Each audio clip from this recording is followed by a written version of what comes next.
বাঙালি খানায় সবাইকে স্বাগত জানাই। আপনারা তো অনেকভাবে ঝিঙে পোস্ত রান্না করেছেন, একবার আমার মতন করে সহজ পদ্ধতিতে আপনিও শিখে নিতে পারবেন ছোট ছোট টিপস সহ। খেতে কিন্তু খুবই সুস্বাদু হয়েছিল। আমি আজকে এখানে নিরামিষ ঝিঙে পোস্ত কীভাবে রান্না করলাম চলুন সেটা একবার দেখে নেওয়া যাক ভিডিওর মাধ্যমে। আশা করছি আজকের ভিডিওটি আপনাদের ভালো লাগবে। সকল বন্ধুদের কাছে অনুরোধ করছি সম্পূর্ণ ভিডিওটি দেখার।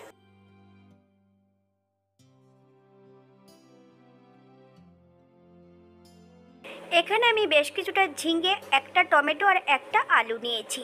ঝিঙে আর আলুর খোসাটা পরিষ্কার করে নেব।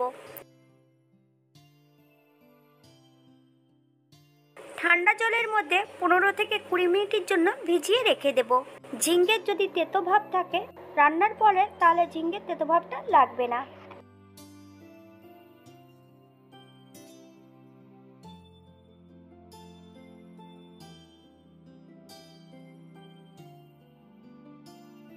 এই পর্যায়ে আমি আলু, টমেটো, বেশ কিছুটা কাঁচা লঙ্কা আর ঝিঙেগুলো কেটে নিয়েছি।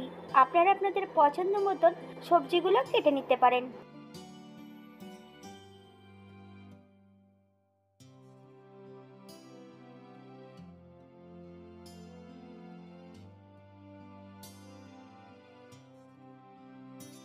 একটা কড়াইতে বেশ কিছুটা সর্ষের তেল অ্যাড করেছি। এই পর্যায়ে প্রথমে আমি আলুগুলো ভেজে নেব। একটু লবণ আর একটু হলুদ গুঁড়ো অ্যাড করব। তবে আলুগুলো খুব বেশি ভাজবো না, আপনারা আপনাদের পছন্দ মতন আলুগুলো ভেজে নিতে পারেন।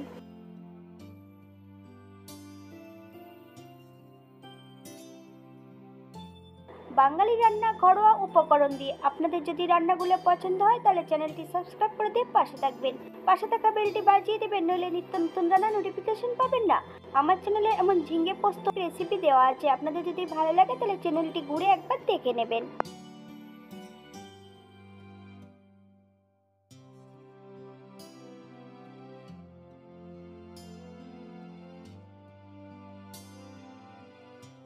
এই পর্যায়ে সম্পূর্ণ আলুগুলো তেল থেকে তুলে নেব।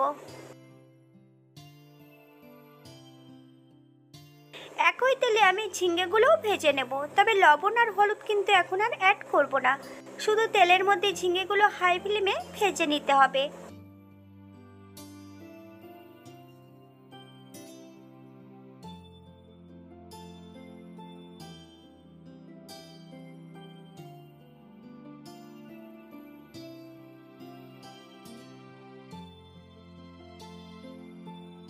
ঝিঙেগুলো ভাজা হতে থাক।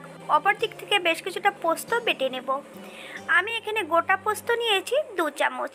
একটা কাঁচা লঙ্কা দিয়ে মিহি করে বেটে নেব। অপর একটা কড়াইতে বেশ কিছুটা সরষের তেল অ্যাড করেছি। ফোড়নে রেখেছি কালো জিরে। ফোড়নটা হওয়ার জন্য 30 সেকেন্ড সময় দিতে হবে।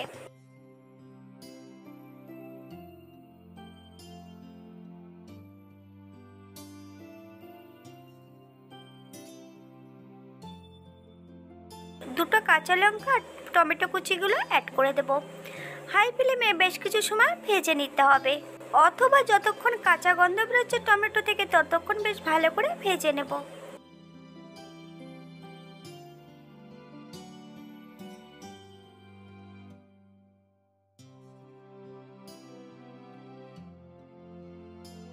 এই পর্যায়ে ভেজে রাখা সম্পূর্ণ ঝিঙে এবং আলুগুলো অ্যাড করে দেব। আপনারা একবার স্ক্রিনের দিকে ফলো করবেন।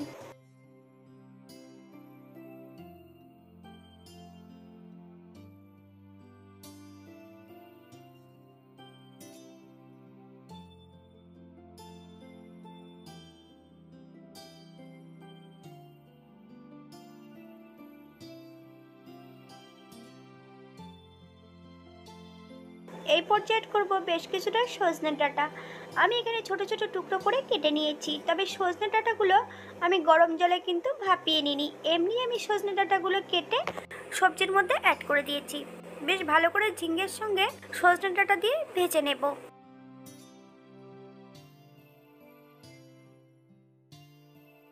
এই পর্যায়ে অ্যাড করব 1 কাপ গরম জল। আপনাদের যতটা গ্রেভির প্রয়োজন আপনারা ততটা জল অ্যাড করতে পারেন। 5 থেকে 7 মিনিটের জন্য হাই ফ্লেমে ঢাকা দিয়ে রেখে দেব, যাতে সবজিগুলো সেদ্ধ হয়ে যায়।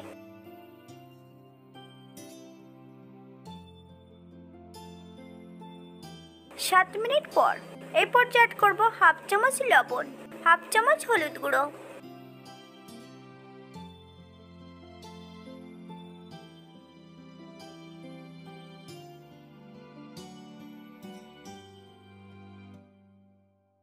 এই পর্যায়ে একবার চেক করে নেব যে সবজিগুলো সেদ্ধ হয়েছে কিনা।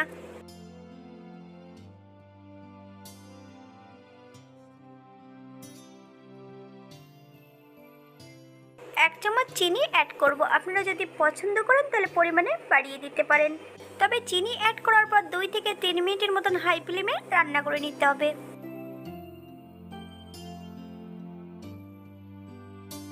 এই পর্যায়ে অ্যাড করব সম্পূর্ণ পোস্ত বাটা।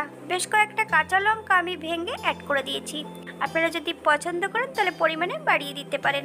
গ্যাসের ফ্লেমটা কিন্তু একদম লোতে রেখে 4 থেকে 5 মিনিটের জন্য রান্না করে নিতে হবে, তাহলে পোস্তর কিন্তু নিজস্ব গন্ধটা থেকে যাবে।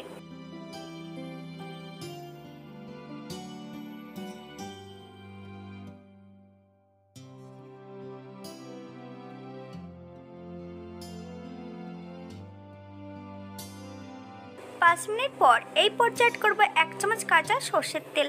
আপনারা যদি পছন্দ করেন তাহলে পরিমাণে বাড়িয়ে দিতে পারেন। গ্যাসের ফ্লেমটা অফ করে দিয়ে 5 মিনিটের জন্য স্ট্যান্ডিং টাইম দেব, তারপর সার্ভ করব।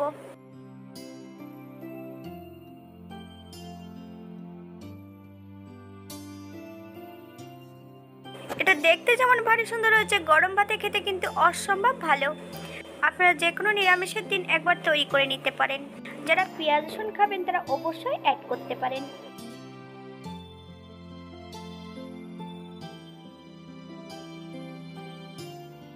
আজকের ভিডিওটি এই পর্যন্ত। সবাই সুস্থ থাকবেন, ভালো থাকবেন। অন্যদিন নতুন রেসিপি নিয়ে আপনাদের সামনে আবার আমি হাজির হব। নতুন ও পুরনো সকল বন্ধুদের অসংখ্য ধন্যবাদ ভিডিওটি দেখার জন্য। হাতে যদি সময় থাকে তাহলে একটা লাইক, কমেন্ট, শেয়ার করবেন।